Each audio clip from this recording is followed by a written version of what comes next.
Olá, meus amados irmãos, a paz do Senhor Jesus. Um bom dia, boa tarde, boa noite. Não sei qual horário que você vai assistir essa aula, mas nós estamos muito felizes por estar aqui mais uma semana com vocês para darmos continuidade ao nosso estudo de Hermenêutica Bíblica 1, aqui pelo ciclo 2. Você é muito bem-vindo e com a ajuda do Espírito Santo, com a sua graça, nós vamos tentar vencer aí mais esta etapa. E a lição que temos em mãos é a lição de número 7, aplicação, estudando pelo método do livro. E o livro que foi aqui escolhido pelo autor foi o livro de Abacuque. Nós temos aí 3 textos na lição de número 7. E nós vamos aqui dar continuidade, portanto, ao estudo da Palavra de Deus, da hermenêutica da Palavra de Deus, através do estudo do método sintético. Eu sempre costumo dizer que método é diferente de metodologia. Método é o objetivo daquilo que você vai fazer. A metodologia é a forma, é a dinâmica com a qual você vai se utilizar do método, da filosofia de determinado trabalho. O texto 1 vai falar dos passos na observação quando nós vamos ler o texto. Por exemplo, pegamos o livro de Abacuque e nós vamos destrinchá-lo, vamos estudá-lo, vamos ler, vamos reler. E o primeiro passo aí é a leitura. E nós temos tipos de leitura para entender a palavra de Deus. É preciso ter leitura. Não adianta a gente querer compreender a palavra de Deus se a gente não lê. Tem muita gente que sabe muitas coisas de livros, não é verdade? Mas tem pessoas que sabem de Bíblia. Essa é uma grande diferença. Mas para a gente continuar a nossa aula, eu quero convidar você para uma palavra de oração. Soberano Deus, eterno Pai, nos conduza com graça e sabedoria para mais uma aula nesta semana com o ciclo 2, a turma do médio.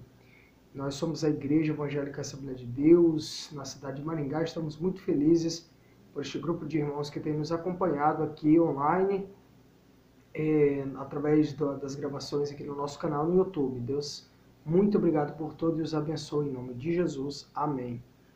Portanto, nós estamos aqui com essa missão, não é verdade? Deixa aí o seu like, deixa aí o seu comentário e nós vamos seguir aqui dando esta aula, né, até a gente encerrar todo esse livro. E este estudo aqui é parte importante para você compreender, você que é estudante da Bíblia, leitor da Bíblia, você que é amante da Palavra de Deus e você que gosta de saber, né, de minúcias da Palavra do Senhor. Este texto aqui específico ele é bastante importante. Tá bom? Então nós temos aí o passo na observação. Os passos do método sintético são uma repetição de padrão. Ler, observar, anotar, enquanto você prossegue. Ler, observar e anotar, enquanto você vai estudando a Palavra de Deus. A leitura também é um elemento indispensável, sem a qual a gente não pode se desligar, né? Se desfazer, se desprender, deixar de lado, estar aquém. Né? Não podemos, temos que ler. Como é que vamos pregar se a gente não lê a Bíblia? Só copiando aí da internet? Como é que a gente vai produzir um sermão, né, se a gente não conhece o autor daquele livro, não sabemos a sua origem, né, qual é o tema daquele livro, qual é a tônica, né, qual é o clímax, qual a crucialidade, né, quais são as etapas, os recursos que nós vamos usar, as ferramentas, se a gente nem lê. Então a leitura é o primeiro passo, é um passo fundamental para a gente poder compreender aquilo que a palavra de Deus está querendo nos falar, né? Mais do que lermos a Bíblia, é preciso deixar com que a Bíblia também nos leia, não é verdade? Então nós temos aí uma leitura elementar e de expansão, fazem parte da abordagem indutiva, né? A dedutiva é aquele método que a gente deduz. A indutiva é um método que a gente vai mais além, vai mais a fundo, não é verdade? Enquanto as leituras analítica e sintópica, perdão, quase não sai aqui, né? Analítica e sintópica, já dentro de uma abordagem que conta com fontes secundárias. Então nós temos uma leitura elementar que ela precisa ser feita, né? Tem pessoas que leem mais devagar, tem pessoas que leem mais rápido, mas é interessante a gente ler, reler, anotar, sublinhar, para a gente poder entender o nosso estudo. Então, temos também aí que essa leitura elementar é a que corresponde à primeira fase da etapa de observação, né? Pois visa a identificação dos termos e frases desconhecidos ou difíceis, bem como expressões e sentenças obscuras. É interessante, meus amados irmãos, que cada livro da Bíblia Sagrada ele difere, às vezes, na sua forma literária, né, na forma como o autor expressa. A gente viu isso aqui na semana passada, tem, né, autores, a gente fala tinha porque viveu, né, em tempos diferentes, mas os autores da Bíblia eles se divergem no tocante a muitos terem acesso a estudos mais profundos, como o apóstolo Paulo, por exemplo, e outros mais simples, pessoas mais simples, mas que não deixaram também de ser inspiradas pelo Espírito Santo de Deus para deixar uma palavra, né, profética, de exortação, de consolação, de edificação. O próprio apóstolo Pedro, ele era um homem que trabalhava, né? As características de Pedro a gente consegue encontrar nos evangelhos sinóticos. Essa palavra é mais fácil, né, de falar. Eu me embananei aqui com sintópico, mas a gente consegue observar que Pedro parecia ser aquele camarada mais rústico, né? Ele não era um camarada assim de todo ignorante. Você percebe isso pelas perguntas que ele sempre faz ao final de algum sermão de Jesus. Ou seja, uma pessoa muito interessada em querer saber. Mas há uma grande diferença entre ele e Paulo, por exemplo, porque Paulo estudou desde cedo, né? Aos pés de Gamaliel, um grande doutor, enquanto Pedro estava ocupado, né, na empresa ali de pesca do senhor Zebedeu. Então, assim, a gente precisa adentrar e prescrutar, né, a palavra de Deus a partir da sua interpretação e fazer a sua interpretação depende de uma boa leitura. Correto? Então, detendo-se na explicação da leitura de inspeção, Osborne, o autor desse livro Hermenêutica Bíblica, está usando bastante aqui o Grant Osborne, né? E ele está dizendo aqui, ó, que ele fala de duas subespécies que seriam uma pré-leitura e em seguida uma leitura rápida, e uma leitura superficial de todo o livro, no caso da Bíblia. Na pré-leitura, o intérprete buscaria ler perícopes, eu sempre falo nesse termo, né? Que são trechos aí da palavra de Deus, capítulos em especial, para obter a visão do pensamento e do argumento geral da sua obra. Na leitura superficial do livro, o leitor faria uma exploração da escritura como um todo, sem pausas e atenção para pormenores. Então a gente consegue observar que a leitura ela se difere, por exemplo, uma leitura mais dinâmica, mais rápida, né? Onde a gente não vai se deter a detalhes. Não é verdade? Uma leitura mais devagar, mais compassada, meditando, né, na palavra de Deus, aí é uma leitura mais devagar, mais demorada, e ela faz parte também aí de etapas dessa observação. Numa leitura elementar a gente consegue ver o todo, né? Numa leitura mais indutiva, aí sim a gente vai recorrer às fontes, né? E a gente vai adentrar nas entrelinhas e assim sucessivamente, certo? Então, se você planeja ler a Bíblia, leia devagar, né? Leia com calma.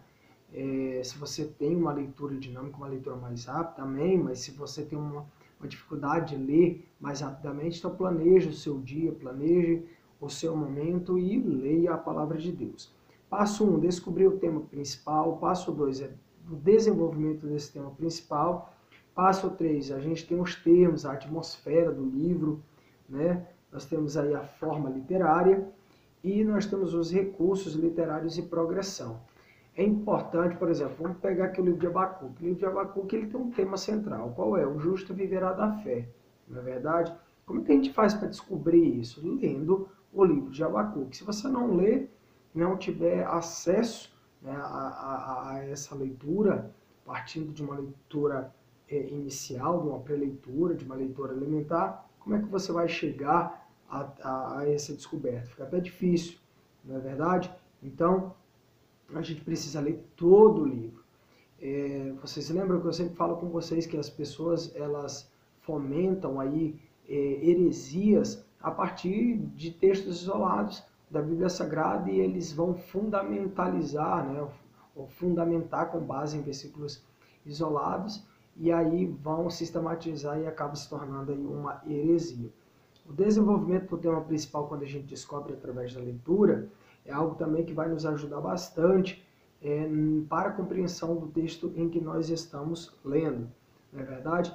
Eu fiz aqui uma anotação que o capítulo de número 1 é o diálogo que Abacuque faz com Deus, né? Com uma continuação no capítulo 2 e no final, no capítulo de número 3, só 3 capítulos, esse livro é um livro pequeno, Abacuque está classificado como profetas menores, e ele vai dizer da oração que Abacuque faz a Deus. Na verdade, Abacuque parece ter vindo de uma família nobre, né? Ele parece ser um homem muito polido, as suas expressões que ele usa, né? Até muito rebuscadas no original. Então você consegue perceber assim essa atmosfera e a forma literária e alguns termos, né?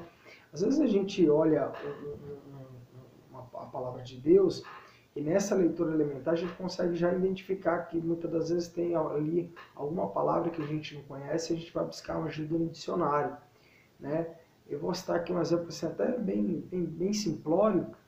Por exemplo, quando um time vai, né, para um campo de futebol em um outro país, né, quando acontece um torneio internacional, que ele vai ver ali e reconhecer o campo, né, vai fazer a leitura de ambiente.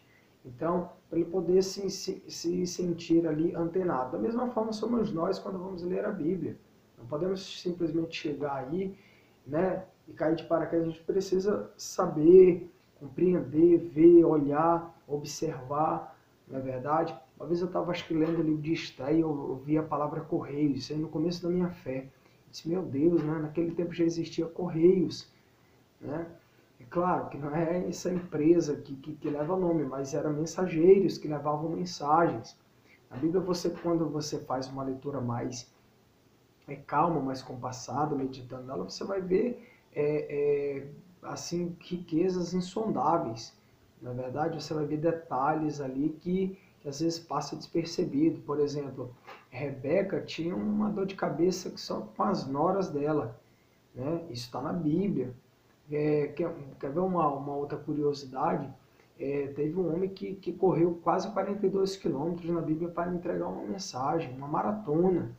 Você imagina as condições que esse homem correu, né, advindo de uma guerra.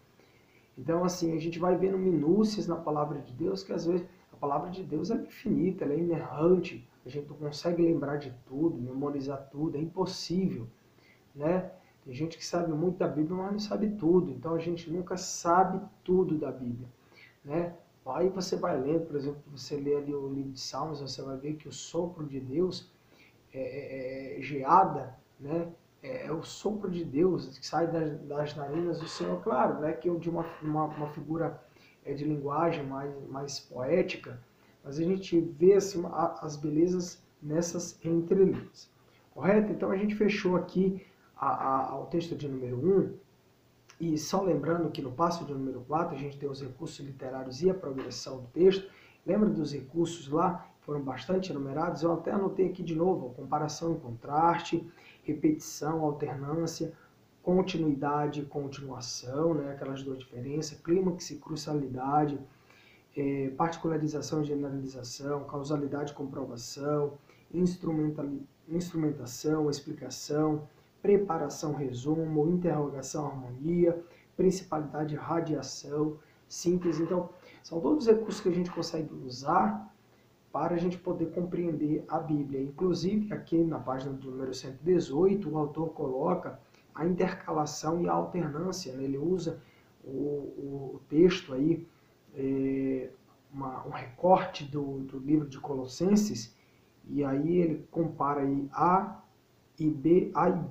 Na verdade, estáis mortos com Cristo, já ressuscitastes com Cristo. Mortificai, pois, os vossos membros que estão na terra, e o outro é vós vestistes de novo. Então, a gente consegue ver uma intercalação no padrão dessa passagem de Colossenses e uma alternância. Essas passagens mostram implicações de morrer com Cristo e ressuscitar em Cristo. Não se pode compreender o livro de Colossenses a menos que se enxergue nele o recurso de alternância. Este recurso é vital. É preciso ver que A remete ao A anterior e o B ao B anterior. Então, ele faz essa intercalação e essa alternância. Ao procurar por progressão em literatura, lembre-se de buscar por mudança. Você já aprendeu sobre progressão histórica através dos eventos da jornada de Israel, do Egito e do deserto de Sinai. Então, há exemplos de progressão ideológica da morte para a vida. Abacuque tem várias progressões ideológicas. Olha que legal.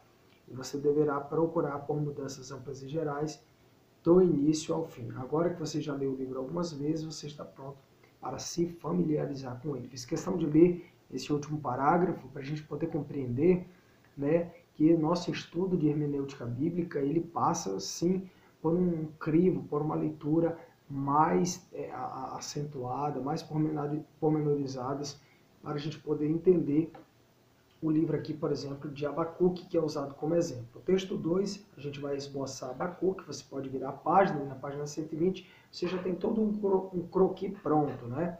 Eu poderia deixar aí alguns sem colocar para a gente fazer um exercício, né? Seria uma boa dica aí, né? Eu acho que eu vou até colocar lá, anotar, parece que a gente pode dar uma sugestão.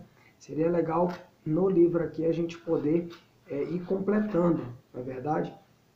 Não precisava nem ser uma atividade, um exercício lá no fim do livro, mas completando aí mais ou menos esse esboço. Então nós temos 1.1, a introdução, a mensagem de Deus, o capítulo 1, do versículo 2 ao 4, a queixa contra os maus, do 5 ao 7, conquistadores babilônicos, do 9 ao 11, exércitos babilônicos, do 12 ao 17, o mal maior dos babilônicos. Então a gente fecha o capítulo de número 1 no diálogo que Abacuque tem com Deus, e aí você vai prestando atenção, né, em cada parágrafo do livro e você vai ver a relação com os títulos. Então, pega aí um lápis, pega a sua Bíblia, né, e depois que você assistir essa aula, você vai marcando, você vai riscando, né?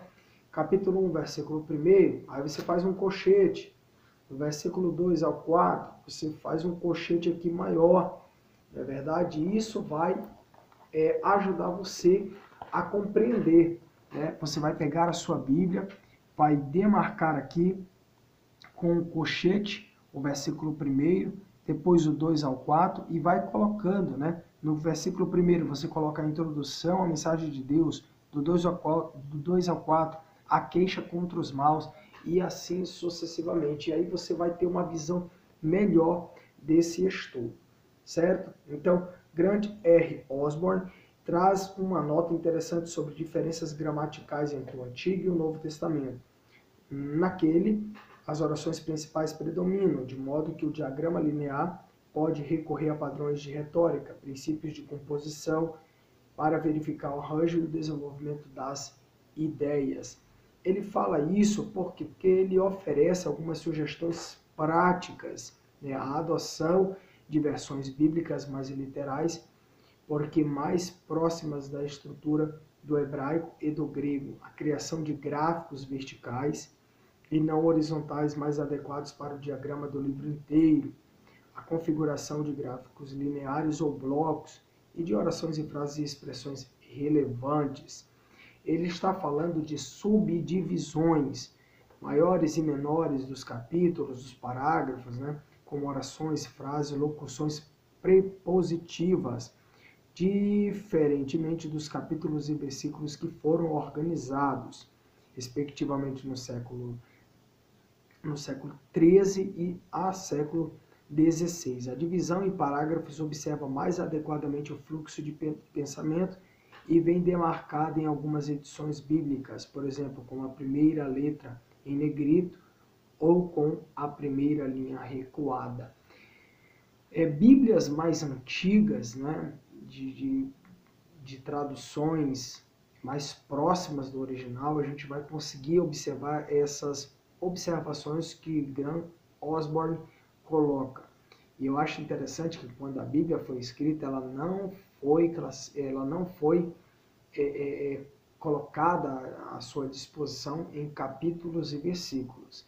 Se você pegar Salmos, por exemplo, Salmo é o inário dos judeus. Não tem nada que capítulo e versículo lá são canções. Entre os séculos 13 ao século 16 é que você tem uma composição de organização sistêmica para a gente poder entender o livro, não é verdade? Mas quando a gente estuda algum texto, algum livro, a gente vai conseguir perceber que dá para a gente poder estudar a partir dos parágrafos, né? A gente pode organizar por parágrafos, como foi colocada aqui nessa disposição na página 118, não é verdade? Então, a gente tem um tema principal, o justo viverá da fé, como vive o justo, na verdade, a vida desse homem que é justo. A gente percebe também aí o conhecimento da glória de Deus, a sua presença na terra, enfim. Então, dentro de todo esse esboço, né, preliminar de títulos de parágrafos em forma de estrutura de tópicos, dê uma olhada nesses títulos para ver quais servirão como tópicos principais. Aí ele coloca aí o tópico principal, subtópico e detalhe. Se não estou conseguindo compreender, talvez é um pouco complexo, mas se você pegar o livro e pegar a Bíblia, você vai conseguir colocar à disposição daquilo que o autor está trazendo para o estudo e o enriquecimento da palavra de Deus. Haverá pelo menos 2 títulos, tanto em de subtópicos quanto de detalhes, para cada nível de recuo. Se não conseguir encontrar um B para acompanhar o seu A, tente combinar A com um tópico principal. Se não puder encontrar um número 2 para acompanhar o 1, tente combinar o número 1 com um subtópico. Sempre quando você vai ler a Bíblia, você tem um tema e você tem um título, um tópico e um subtópico. Por exemplo, Abacuque, o tema principal, o justo viverá da fé. E o subtópico, qual seria, né? O tópico principal e os subtópicos e os detalhes. Está aqui na disposição. Vamos pegar, por exemplo, o capítulo 1, versículo 2 a 4. Queixa contra os maus. Isso não deixa de ser um subtópico, não é verdade? Isso não deixa de ser algo que combine com toda a relação, né, sistêmica que tem no capítulo de número 1. Você vai perceber desde a introdução até o fechamento do capítulo de número 1, que o diálogo que Abacuque tem com Deus é com relação aos babilônicos. Na verdade, então isso daí já são detalhes, não é verdade? Então, caso você tenha acesso a outras fontes de informações bíblicas, como dicionários e comentários da Bíblia, este seria um momento apropriado para consultá-los. Gostei disso aqui que o autor colocou.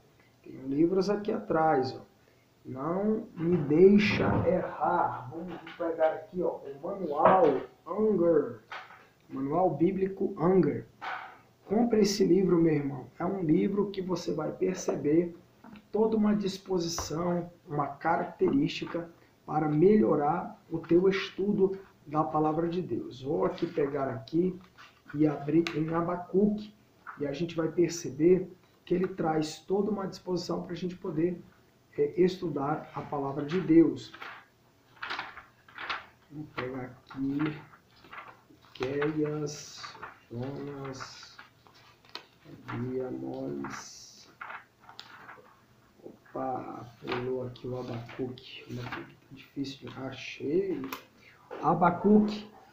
O justo viverá pela sua fé. Eu não sei se vocês vão conseguir enxergar. Mas aqui está o tema dele, né?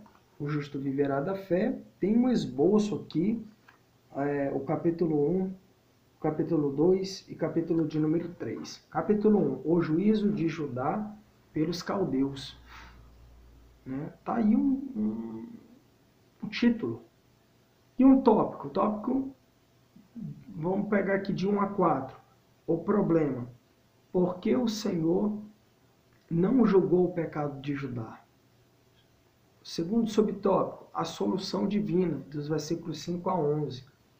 Terceiro subtópico, versículo 12 a 17. Problema, por que os ímpios caldeus foram usados para castigar Judá? Você vê que o Unger, ele consegue fazer essa disposição, né? Ainda não ficou claro. Revista da Escola Bíblica Dominical. Nós temos um tema, um principal da lição, né? A lição de número tal. Aí nós temos lá. Nós temos objetivo geral, objetivos específicos. Aí nós temos tópicos e subtópicos. Tópico 1, tópico 2, tópico 3. Para cada tópico há seus subtópicos. Às vezes é o A, o B e o C, às vezes só A e B, às vezes A, B, C e D, ou 1, 2, 3 e 4. É um método bastante cartesiano, não é verdade? Então, a gente consegue observar essa disposição. Então, eu tenho esse manual bíblico do Unger aqui. Um dos que eu mais gostei de ter comprado foi esse aqui, ó. Eu tenho muitos anos esse livro. Manual Bíblico de Halley. Esse aqui é extraordinário, né? Unger vai na mesma linha desse livro aqui. Então, eu queria estar na aula presencial para levar esse livro para vocês poderem ir se familiarizando. Isso é importante, né, com as indicações de livros. Tá bom? Então, depois a gente tem detalhes. Texto de número 3, a gente vai fazer a aplicação, na verdade, do nosso estudo. Se a gente, por exemplo, pega o tema, o título, tópicos, subtópicos, detalhes, a gente vai utilizando os recursos para a gente poder saber qual é a composição daquele livro. Então, agora nós temos a aplicação. Na lição de número 2, a gente viu os passos básicos para o estudo bíblico, que são observar, interpretar, resumir, avaliar, aplicar e correlacionar. O meu professor de constitucional, rapaz, olha, eu vou dizer para você, eu não gosto de fazer resumo, mas eu tenho que fazer. Se você perguntar para mim, Mel, que você gosta de fazer resumo? Não gosto. Mas eu preciso fazer. Então ele dá um texto de 30 páginas. Aí ele pede para a gente resumir um texto de 30 páginas em 3 laudas. Ou seja, 10% do que foi escrito, ele quer que a gente coloque ali, né?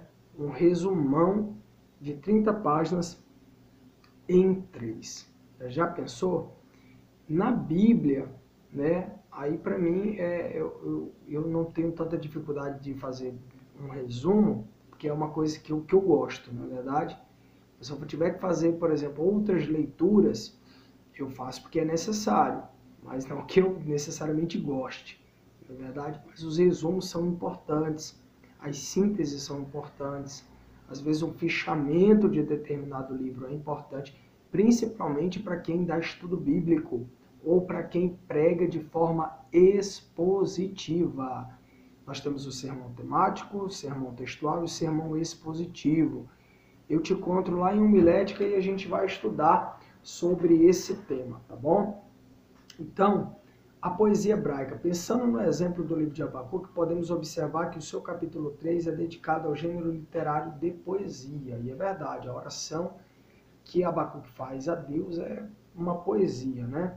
Que não é de surpreender, pois no momento do livro podem coexistir gêneros diferentes e, embora um deles predomine, nesse caso o que predomina é o gênero profético. Então, subsiste sim dentro de um livro 2 gêneros literários, né? Um profético, que é a incisão do profeta, né, com relação ao pecado de Judá, né, e a forma como Deus vai usar os babilônicos para castigar o povo de Judá, mas depois também os babilônicos serão sucumbidos, né, pelos medo-persas.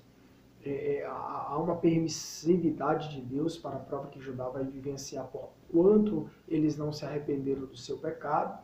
E aí também há uma sentença, né, para os babilônicos que tanto oprimiram o povo judeu, 70 anos, né?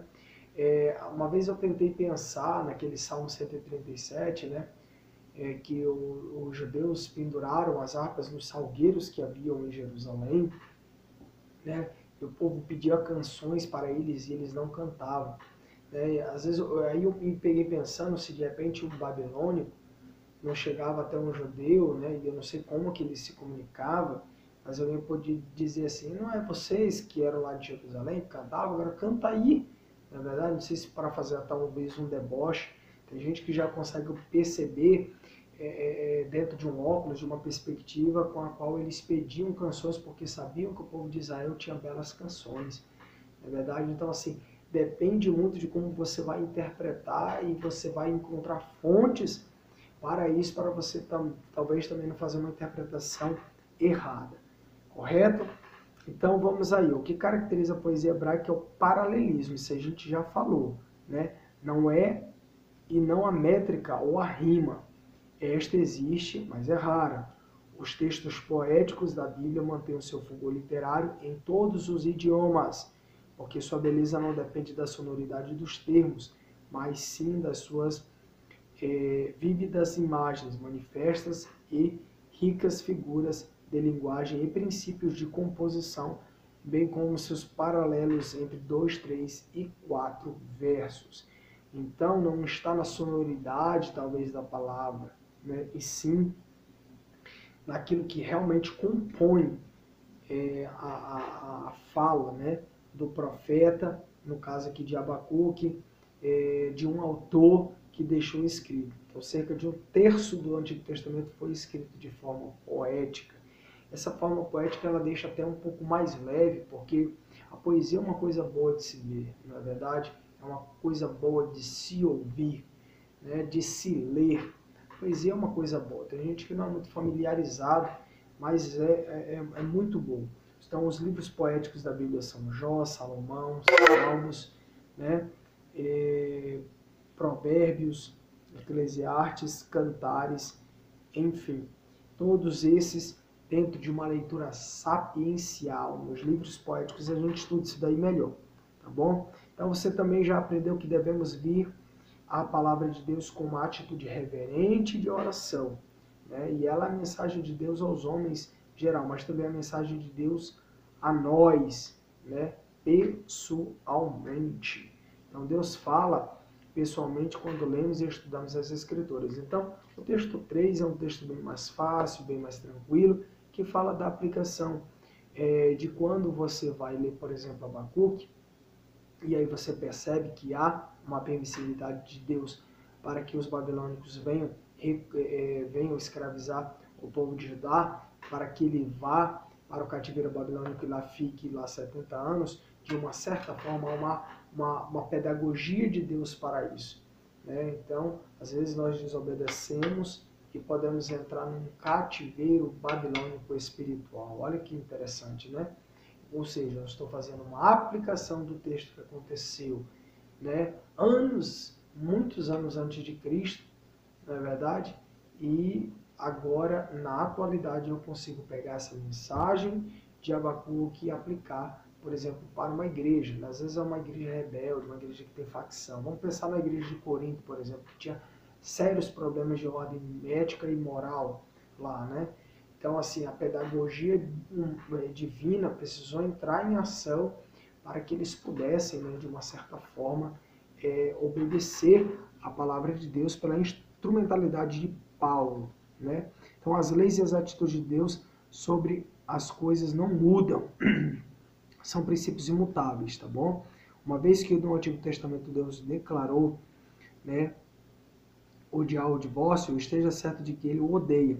Neste exato momento em que você está lendo isso, tanto quanto o odiava quando falou através de Malaquias. Então, enquanto estuda as Escrituras, peça ao Senhor para que lhe mostre verdades eternas reveladas na passagem.